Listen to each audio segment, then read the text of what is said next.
민수기 6장 22절부터 27절에 있는 말씀을 함께 나누도록 하겠습니다. 여호와께서 모세에게 말씀하여 이르시되 아론과 그의 아들들이 나가야 이르기를 너희는 이스라엘 자손을 위하여 이렇게 축하하여 이르되 여호와는 내게 복을 주시고 너를 지키시기를 원하며 여호와는 그의 얼굴을 내게 주시사 은혜를 주시기를 원하며 여호와는 그 얼굴을 내게로 향하여 드사 평강 주시기를 원하노라 할지니라 하라. 그들은 이같이 내 이름으로 이스라엘 자손에게 축복할지니 내가 그들에게 복을 주리라. 아멘. 아멘. 반갑습니다. 우리 옆에 분 한번 인사 한번 할까요? 잘 오셨습니다. 축복합니다. 사랑하는 사람들에게 특징이 있습니다. 물론 사랑하게 되면 웃고 행복해 보이고 이런 것들도 있지만 특별하게 사랑하게 되면 주고 싶어집니다. 뭐든지 주고 싶어지죠. 근데 주어도 더 주고 싶은 게 사랑하는 사람입니다. 사랑하는 사람이에요. 지나가다가 좋은 것이 있으면 그거 사다가 주고 싶고 가져다 주고 싶고 맛있는 거 좀 조금이라도 나눠주고 싶고 이렇지요. 바로 우리 하나님이 그러십니다. 우리 하나님은 사랑하는 자들에게 나누어주고 계속하여 무엇인가를 주고 싶어 하시는 하나님이십니다. 모세에게 하나님의 말씀이 임했습니다. 모세에게 말씀하시는 하나님은 그 하나님의 모습은 종종 성경에 나타나고 있습니다. 하나님과 직접 만나서 모세와 만나서 이야기하는 이런 면에서 모세는 정말 대단한 사람입니다. 정말 대단한 사람이죠. 모세는 하나님께서 아끼는 사람입니다. 그런데 어느 날 하나님께서 아주 중요한 이야기를 모세에게 합니다. 하나님이 중요하게 말을 꺼내신 것이 오늘 본문 23절에 있습니다. 이 말씀을 요약하면 두 가지로 요약할 수 있습니다. 하나는 하나님께서 모세가 아닌 아론의 아들들을 사용하시겠다는 거예요. 또 하나는 모세에게 하나님이 자기 백성들을 복 주시려고 하는데 그 방법을 말씀하신 것입니다. 23절 본문을 우리 다 같이 한번 읽어보도록 하겠습니다. 자, 본문 23절 같이 읽습니다. 시작. 아론과 그의 아들들에게 말하여 이르기를 너희는 이스라엘 자손을 위하여 이렇게 축복하여 이르되. 그런데 하나님은 왜 하필 모세가 아닌 아론의 아들들을 통해서 복 주시게 했을까요? 이스라엘 백성들을 축복하는 일에 애굽에서 노예로 살아가던 이스라엘 백성들을 구출해서 광야로 인도해서 나오고 그뿐입니까? 홍해바다를 건너게 하고 그뿐이에요. 수없이 많은 기적과 능력들을 행한 그 모세를 제외하고 왜 아론의 아들들을 통해서 일을 하시겠느냐고 말씀하셨냐는 것입니다. 축복을 받는 이스라엘 백성들의 입장에서 한번 생각해 보자고요. 아론의 아들들보다 모세가 축복하는 게 더 좋지 않겠습니까? 여러분이라면 누구에게 축복을 받는 것이 좋겠습니까? 모세와 아론의 아들들이 있다면 당연히 모세에게 받고 싶죠. 여러분, 이 나라에 우리 교회에 어느 능력 있는 목사님이 계세요. 그럼 안수기도 받는다, 축복기도 받는다 하면 여러분 누구에게 가서 줄을 쓰겠습니까? 그 능력 있는 분에게 가서 기도 받으려고 하지 않겠습니까? 세상에 하나님을 믿지 않는 사람들도 바로 누가 좀 요염하다 이런 사람이 있으면 어떻게 해요? 먼 거리라도 차를 타고 가서 점쟁이를 만나고 무당을 만나고 그러잖아요. 그래서 어디 가서 얘기를 들으면 그런데 찾아가는 거예요. 아주 신통방통하다 그러면서 사람들도, 우리 믿는 사람들도 능력의 사람에게 축복을 받고 싶은 마음은 당연한 것입니다. 바로 이스라엘 백성들도 아론의 아들들이 아닌 모세를 통해서 축복을 받고 싶은 마음이 있었을 것입니다. 지금까지 백성들의 모든 일을 사실은 누가 주관했습니까? 모세가 주관했습니다.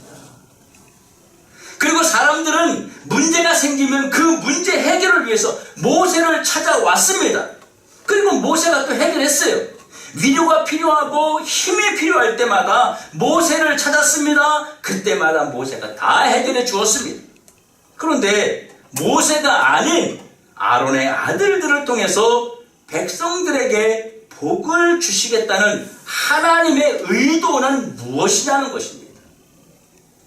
백성들이 과연 순순히 아론의 아들들이 복을 빌어주는 사역을 아무 생각 없이 그냥 받아들일까요? 좀 의아하게 생각하지 않겠습니까? 왜 저 능력 있는 사람을 놔두고 왜 저 사람을 모세를 쓰지 않는 거지? 하는 마음을 이스라엘 백성들은 마음속에 가졌을 것입니다.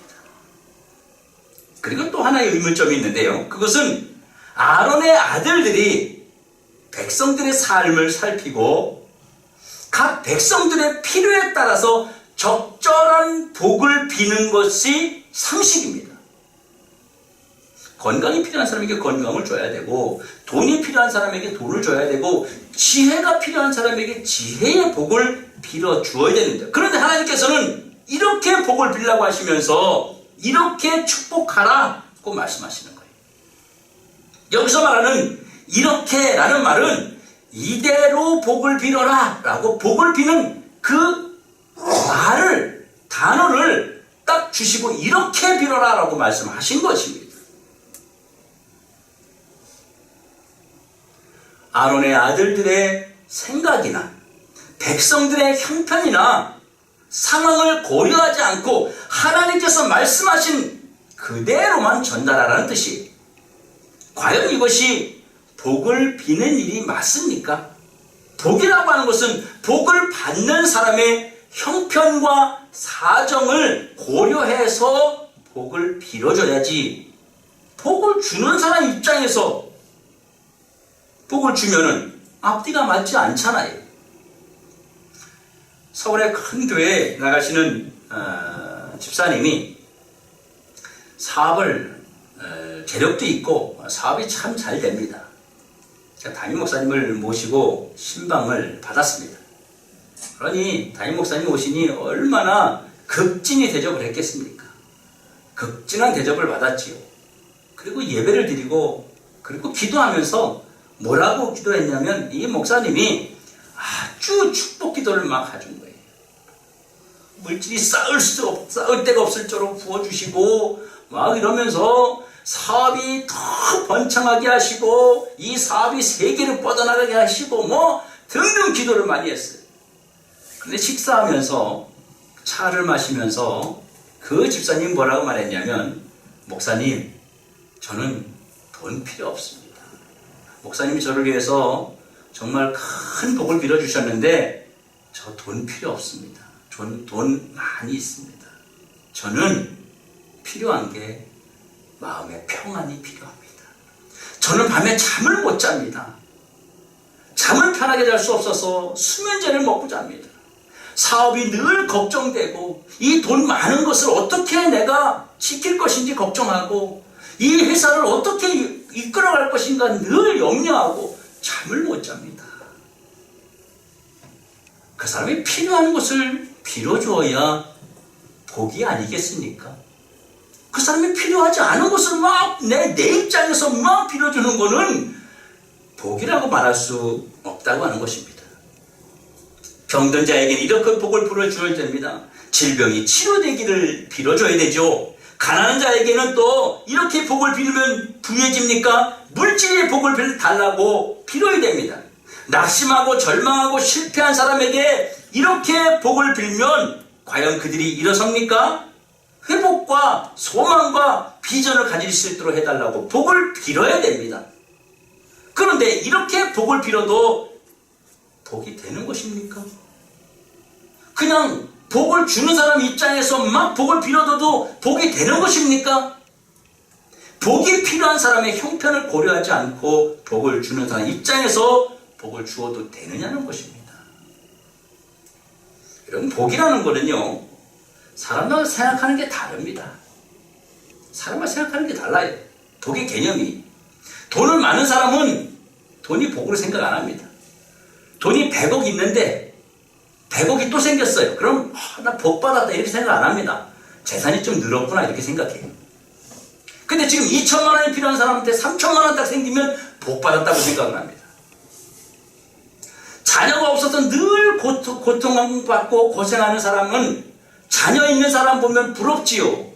자녀 생기는 게 복이에요. 그런데 집에 자녀가 많은데 속을 새겨. 그럼 뭐라 그래요? 무자식이 상팔자예요. 그러면서 자녀 없는 사람을 부러워한다니까요. 복은 다 이렇게 다른 겁니다. 여러분, 복은 그런데 누가 주는 것인지 우리가 똑바로 알아야 됩니다. 여러분, 복은 누가 주는 것입니까? 하나님이 주시는 것입니다. 어떤 경우에도 복은 오직 하나님에게서만 내려오는 것입니다. 우리 사람들이 본능적으로 소원이 있거나 또는 나에게 꼭 필요한 것이 있을 때 땅을 보면서 비는 사람이 있습니까? 없습니까? 땅을 빌면서 하나님, 땅을 보면서 돈 주세요, 건강 주세요, 이런 사람 있어요? 없어요? 없어요. 비전을 품고 소망을 품고 또 내 어떤 그 복을 빌 때 다 어디를 쳐다봐요? 하늘을 쳐다보면서 얘기하잖아요. 본능적으로 하늘에서 내려주는 것을 우리가 알고 있는 것입니다. 복의 주관자는 오직 한 분 여호와이십니다. 그래서 하나님께서 복의 열쇠를 쥐고 계시기 때문에 그분이 복에 관한 모든 것을 주관하시는 것입니다. 다시 말해서 그분이 원하는 대로 할 때 그때만이 복이 임하는 것입니다. 이것이 복이에요. 그래서 하나님은 백성들에게 복을 빌어주는 사람을 당신이 지정한 것입니다. 아무나 복을 빌어줄 수 있는 것이 아니. 그런데 왜 하필 여기서 아론의 아들들을 복을 비는 자로 정하셨을까요? 더 많은 사람들이 있잖아요. 거기에 장로들도 있고 또 특별히 다른 사람들도 있는데 왜 모세도 쓰지 않으면서 왜 아론의 아들들을 복을 비는 자로 정하셨느냐는 것입니다. 왜 그럴까요?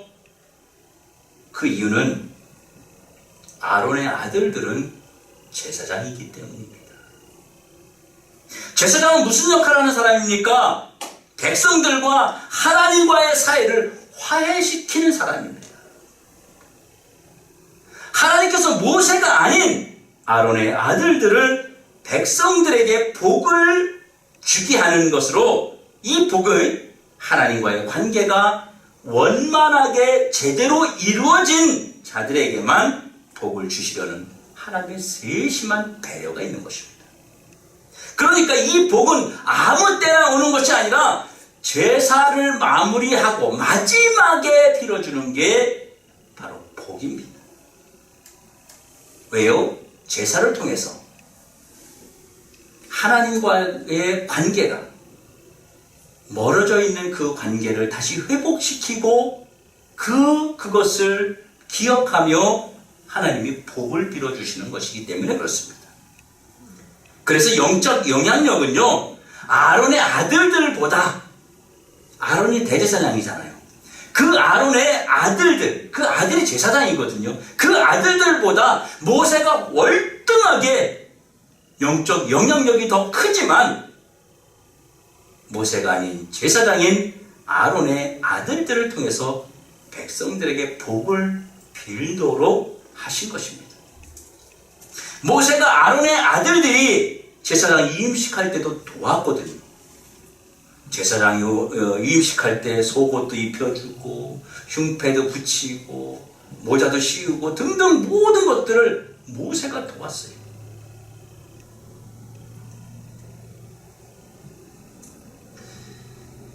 모세는 제사장이 아니기 때문에 모세가 복을 빌도록 허락하지 않으셨던 것입니다. 백성들을 아론의 아들들인 제사장을 통해서 하나님과 화해시킨 자들에게 하나님께서 복을 주셔야 되기 때문에 제사장이 꼭 이 복의 전달자가 되어야 하는 것이었습니다. 제사장을 통해서 제사장 자기 마음대로가 아닌 백성들의 받고 싶은 복의 내용대로가 아닌 이렇게 복을 빌 때만 하나님께서 움직이십니다. 여기서 말하는 이렇게라는 말은 하나님께서 정하신 대로 복을 빌라는 것이, 하나님이 이렇게 이 복이 빌어질 때 하나님께서는 그 백성들의 모든 것을 책임지시고 복을 주신다는 겁니다. 이렇게는 여러분 이렇게 하라, 이렇게 기도하라, 축복 기도하라, 이 내용은 무슨 주문 형식도 아니고 그리고 어떤 형식적인 절차도 아닙니다. 바로 하나님의 심정, 하나님의 간절한 마음이 또 계획이 그대로 선포되는 것입니다. 이렇게라는 말은 하나님이 이렇게 복을 주기로 마음에 정했으니까 내 마음 그대로를 전하라는 것입니다. 내 마음을 그대로 전하면 내 마음이 전달되는 그곳에는 내가 책임지고 그곳으로 이루어 가겠다는 것이, 이것이 바로 하나님이 우리에게 전하시는 하나님의 심정이고 계획입니다. 그러면 하나님이 자기 백성에게 주시려는 이렇게의 복은 무엇을 말하는 것일까요? 이렇게 복을 빌어라 그랬어요. 오늘 24절에 보면 여호와는 내게 복을 주시고 너를 지키시기를 원하며, 하나님이 지켜주신다는 것은요, 하나님의 보호 울타리를 이야기하는 거예요. 하나님이 보호해 주신다는 거예요. 이것은 단순하게 우리 몸만 지키는 것이 아니라 우리의 의식주까지 지켜주시는 것입니다. 먹는 것까지 하나님이 지켜주시는 것입니다. 필요한 것 공급해 주신다는 거예요. 외부로부터 모든 것들을 지켜주시는 거예요. 재앙으로부터도 지켜주시고, 질병으로부터 지켜주시고, 먹거리로부터 지켜주시고, 고통과 환난에서부터 우리를 지켜주신다는 것입니다. 다 지켜주시는 것이 이 말씀 속에 들어있는 것입니다. 또 25절에 보면 여호와는 그의 얼굴을 내게 비추사 은혜 베푸시기를 원하며, 은혜 베푸기를 원한다는 말은 무슨 말일까요? 은혜 베푸신다는 것은 하나님이 그들과 관계를 유지하시겠다는 것입니다. 하나님의 좋은 관계를 유지하시겠다는 말이에요. 은혜는 어떤 사람에게 내려줍니까? 관계가 좋은 사람에게 내려줍니까? 관계가 안 좋은 사람에게 내려줍니까? 관계 좋은 사람에게 내려주는 거예요.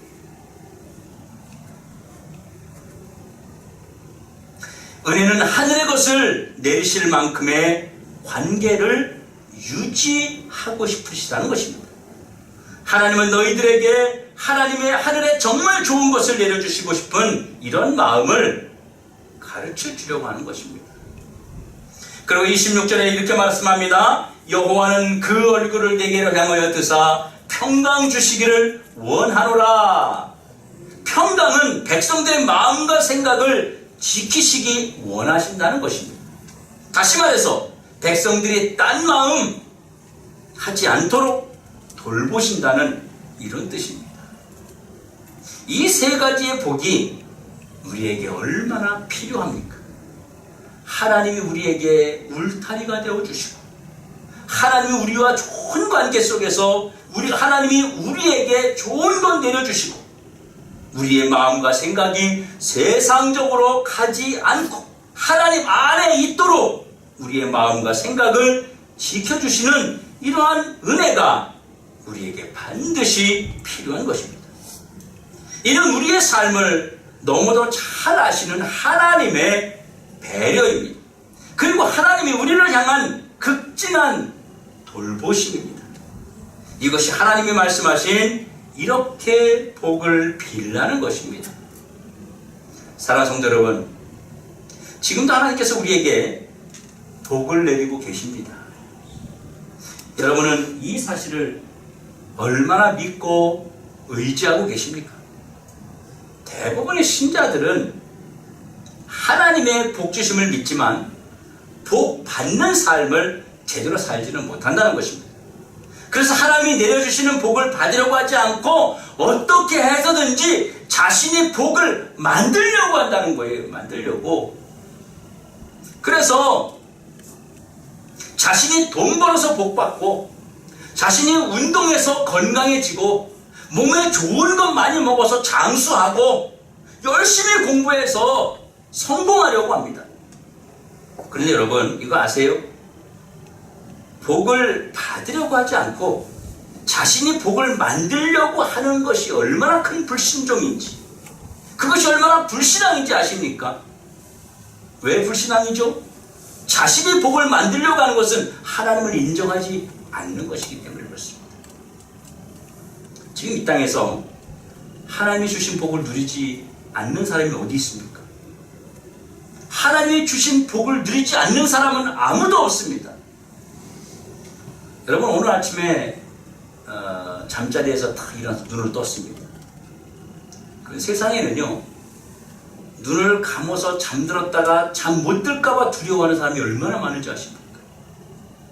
오늘 내가 편히 잠들었다 내일 눈 뜬다는 보장이 없는 거예요. 병상에 있으면서 눈 감는 게 두려운 거예요. 죽을까봐.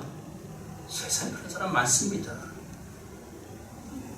그뿐 아닙니다. 여러분 이 세상에 우리가 살아가면서 호흡하는 것, 어저께 첫눈 왔는데 눈 내리는 것, 여러분 그뿐입니까? 전쟁이 없는 것, 여러분 직장이 망하지 않는 것, 이거 다 하나님의 은혜입니다. 우리가 지금 누리고 있는 복입니다. 그것뿐이겠습니까? 그것뿐이겠습니까? 자녀들을 통해서도 하나님의 복을 주시잖아요. 우리가 힘들고 좌절하고 싶을 때 자녀 때문에 힘을 내잖아요. 그렇지 않습니까?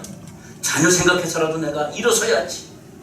자녀 생각해서라도 내가 내 아들, 딸 생각해서라도 내가 힘을 내야지. 이런 마음 들잖아요. 자녀를 통해서 하나님은 우리에게 또 복을 내려주고 있습니다. 이렇게 하나님이 주신 복을 누리고 있으면서도 이것을 인정하지 않는 것이 불신앙이라는 것입니다. 이 불신앙이 계속된다면 정말 큰일 납니다. 하나님의 복을 받고도 불신앙의 길을 걸었던 나라와 개인들이 그 복을 끝까지 유지한 예는 단 한 번도 없습니다. 주님에게 복을 받고 신앙을 유지하지 않으면 그 복을 유지할 사람이 없다고 하는 것입니다. 그렇다면 하나님이 원하시는 것은 무엇일까요? 하나님의 복을 받고 그리고 그 복을 누리기를 하나님은 원하십니다. 이것이 하나님이 원하시는 것입니다. 이것이 나를 향하신 하나님의 심정입니다. 하나님은 이 복을 어떤 사람에게 그러면 주실까요? 하나님은 이 복을 예배를 통해서 하나님과 정상적인 관계가 이루어진 자에게 주십니다. 그래서 하나님은 이렇게 축복하는 일을 예배에 참여한 자들에게 목사를 통해서 축도할 때 복을 주시는 것입니다. 여러분 구약시대에 아무 때나 축복 기도한 게 아니라 제사를 마치고 난 다음에 했다니까요. 지금 이 땅에서도 아무 때나 그냥 축복 기도하는 게 아니라 예배 후에 축복 기도하는 것입니다.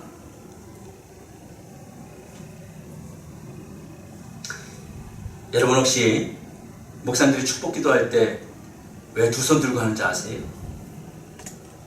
항복하는 겁니까? 하나님 나는 정말 능력 없습니다. 하나님 이거 항복입니까? 아니면 어떤 의미입니까? 손 들고 하는 게 아니면 좀 멋있어서 그렇게 하는 겁니까? 아닙니다. 아닙니다. 하나님의 능력과 말씀에 의지하여서 하나님의 그 이름으로 기도하는데 여러분에게 일일이 찾아가서 머리에 안수할 수 없기 때문에 전체를 향해서 손을 들지만 하나님께서 여러분에게 찾아가서 머리에 손을 얹는 것과 같은 것입니다. 같은 것입니다. 그래서 괜히 손드는 게 아니고 그래서 손드는 거예요. 많은 사람들이 일일이 못 만지니까 일일이 안수하지 못하니까 손을 들고 기도하는 거예요. 그때 하나님이 여러분 손에 여러분 머리에 안수하시는 것입니다. 그러면 우리는 그 복을 받으려면 어떻게 해야 되겠습니까? 아멘으로 화답하면 됩니다. 아멘으로. 그러면 하나님이 여러분에게 복을 주시는 것입니다. 여러분, 우리가 이렇게 복을 받기 위해서 두 가지의 목숨을 걸어야 됩니다. 먼저 예배를 통해서 반드시 하나님과 소통해야 한다는 것입니다. 여러분, 기독교가 지금까지 초창기부터 이렇게 지금까지 전 세계에 있는 기독교가 성장하고 지켜온 것은 바로 주일신앙 때문입니다. 예배에 참여하는 걸 말하는 거예요. 주일신앙이 무너지면 전체가 무너지게 돼요. 그래서 이것 때문에 많은 사람들이 순교하기도 했습니다. 이것 때문에 많은 사람들이 이것 지키기 위해서 수없이 많은 것들을 포기하고 희생한 예가 너무 말할 수 없이 많습니다. 예배를 목숨 걸고 지켜야 복이 옵니다. 두 번째는 축도를 마치기 전에는 절대로 예배의 장소를 떠나지 말아야 됩니다. 떠나지 말아야 돼요. 여러분, 이 축복 기도에 이 목사님을 통해서 해주는 그 축복 기도는 하나님이 특별하게 위임한 것입니다. 미국에서는 대통령이 대통령 취임식할 때 판사나 법전 앞에 하는 것이 아니라 성경 앞에 목사님 앞에서 하잖아요. 어디 아무 데 가서도 아무리 위대한 사람이라도 마지막에 예배드리고 목사님이 기도하면 다 고개 숙이는 거예요. 하나님의 권위 앞에, 하나님의 그 축복의 마음 앞에 고개를 조아릴 수밖에 없는 것입니다. 세 번째는 목사가 손을 들고 출도할 때 내 머리에 하나님의 손이 임하고 계심을 믿고 아멘 하면 축복이 내게 임하는 것입니다. 오늘 우리 다 같이 오늘 본문 27절 말씀을 읽고 마치도록 하겠습니다. 오늘 본문 27절 마지막 절 같이 한번 읽도록 하겠습니다. 시작. 그들은 이같이 내 이름으로 이스라엘 자손에게 축복할지니 내가 그들에게 복을 주리라. 아멘. 이런 축복을 계속 받아 누리는 우리 모든 성도들이 되시기를 주의 이름으로 축원합니다.